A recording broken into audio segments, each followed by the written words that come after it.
Aqui está a sabedoria. Aquele que tem entendimento calcule o número da besta, pois é número de homem. Ora, esse número é 666. A ideia ou a interpretação mais popular no Brasil para os 666 teve sua origem principalmente com Uriah Smith. E no livro que ele escreveu sobre as profecias do Apocalipse, na página 214, Uriah Smith escreveu: a expressão mais plausível que a nosso ver sugere o número da besta é um dos títulos aplicados ao Papa de Roma. É o seguinte: Vicarius Filii Dei, substituto do Filho de Deus. Então, no próprio livro de Smith, aparece o que nós chamamos de gematria. O que é uma gematria? É quando você confere valor numérico a letras de um alfabeto. E através dessa gematria, Uriah Smith chegou aos 666. Ele influenciou um outro jovem teólogo da Igreja Adventista, chamado J.N. Andrews. E quando Andrews publicou na segunda edição do seu livro, Os Três Anjos de Apocalipse 14, ele colocou esse mesmo cálculo de Uriah Smith no seu livro. Por que é que esta interpretação deve ser rejeitada? E ela tornou-se popular aqui no Brasil, principalmente pelas mãos de Araceli Mello, Mervyn Maxwell, Henry Feyerabend, esse autor do Seminário As Revelações do Apocalipse, Daniel Belvedere e outros mais. Então, a igreja brasileira explica até hoje Vicarius Filii Dei para Apocalipse 13, 18. Agora eu vou explicar para você por que é que essa interpretação tem que ser rejeitada. Primeiro, falta de apoio histórico. Por que é que surgiu essa história entre nossos teólogos lá nos primórdios? Porque houve um homem chamado C.T. Everson, que era fotógrafo, e ele foi visitar Roma, e visitando os museus de Roma, ele fotografou as tiaras que os papas usaram ao longo das eras. Trouxe uma dessas fotos e presenteou um evangelista de nossa igreja, chamado W.W. Prescott. E Prescott começou a usar em seus evangelismos a foto desse homem das tiaras papais.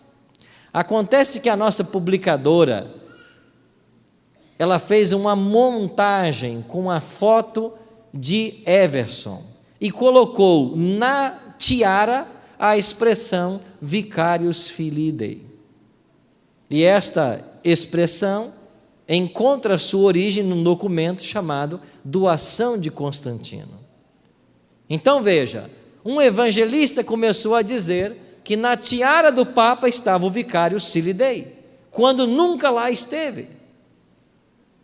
Segundo, a própria Igreja Romana, 7 séculos depois, reconheceu que esse documento, a Doação de Constantino, ele é falso. Ele foi forjado pelos papas para tentar dizer que a autoridade do império agora repousava no Papa. Mas a igreja disse que o documento é falso. Então nós estávamos tirando um título de um documento falso e usando uma foto com Photoshop. A Igreja Mundial disse para Prescott: não faça mais isso, não use esse argumento, não apresente mais essa foto. Mas quando a advertência chegou, já havia se espalhado a teoria, e ela chegou aqui em terras tupiniquins, através desses autores que eu acabei de mencionar. Então não há apoio histórico para essa interpretação, mas eu vou dar para vocês 5 motivos para você não usar. Segundo motivo, violência à língua original. Se o Apocalipse foi escrito em grego, por que é que eu vou usar o latim para interpretar o seu texto? Tem lógica isso? É como você querer agora pegar a língua portuguesa e fazer exegese em cima da língua portuguesa.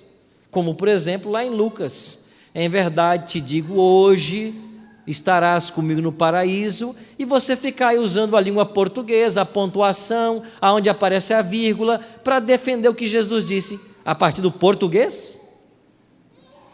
Isso é um atentado à língua. Você tem que fazer isso a partir do grego, língua que Jesus falou a expressão. Então, por que é que eu vou pegar o latim para interpretar o grego? Terceiro ponto: a aplicação indevida da gematria. Por quê? Porque a contagem de valores numéricos presentes nas letras não era uma prática costumeira dos latinos.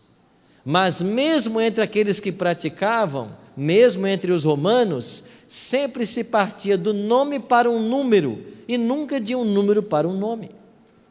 Era o inverso que eles faziam.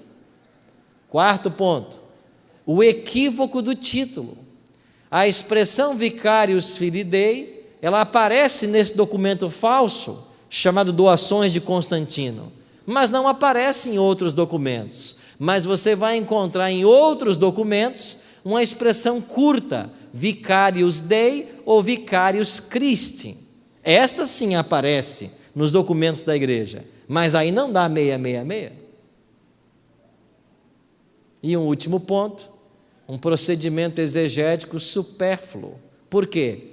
Porque os exegetas não dependem desse número para identificar a besta de Apocalipse 13. Prova disso é que Robert Fleming Jr., lá no século 17, já havia identificado a primeira besta de Apocalipse 13 como sendo o papado. Pastor, se não é Vicarius Filii Dei, então o que é? Nós entendemos que o 666 é um sistema. Ou seja, o número representa mais um sistema do que um indivíduo. Nesse sentido, ele é um símbolo e não a marca literal. E para nós entendermos o 666 na Bíblia, nós temos que buscar contextualizar esse texto, ou então um mecanismo na exegese que nós chamamos de intertextualidade. Eu tenho que encontrar um paralelo. Agora, como o Apocalipse tem 404 versos, e 270 deles já estão no Antigo Testamento, eu tenho que ir para o Antigo Testamento em busca de um 666. E onde eu vou achar isso no Antigo Testamento? Eu vou achar isso em Daniel capítulo 3. Por que eu acho ali em Daniel 3? Primeiro, por questão de intertextualidade. Daniel 3, você tem um rei que quer ser adorado como Deus. Apocalipse 13, um poder que usurpa o lugar de Deus. Daniel 3, você tem uma imagem sendo erguida. Apocalipse 13, a segunda besta faz uma imagem à primeira besta. Em Daniel 3, essa imagem tem que ser adorada. A questão é a adoração. O mesmo caso de Apocalipse 13. Em Daniel 3, quem não adorar a imagem vai morrer. Em Apocalipse 13, 15, quem não adorar a imagem vai morrer. Em Daniel 3, você tem um remanescente: Ananias, Misael e Azarias. Em Apocalipse 13, você tem um remanescente: aqueles que guardam os mandamentos de Deus e têm o testemunho de Jesus. Em Daniel 3, você tem uma estátua de 60 côvados de altura e 6 côvados de largura. Aí está os 60 e aí está os 6. E cadê os 600? Para os babilônicos, o número 600 representava todas as divindades que eles possuíam. Agora você tem um 666. Então, background de Apocalipse 13 é Daniel 3. E assim como lá houve um remanescente, em nossos dias haverá um remanescente.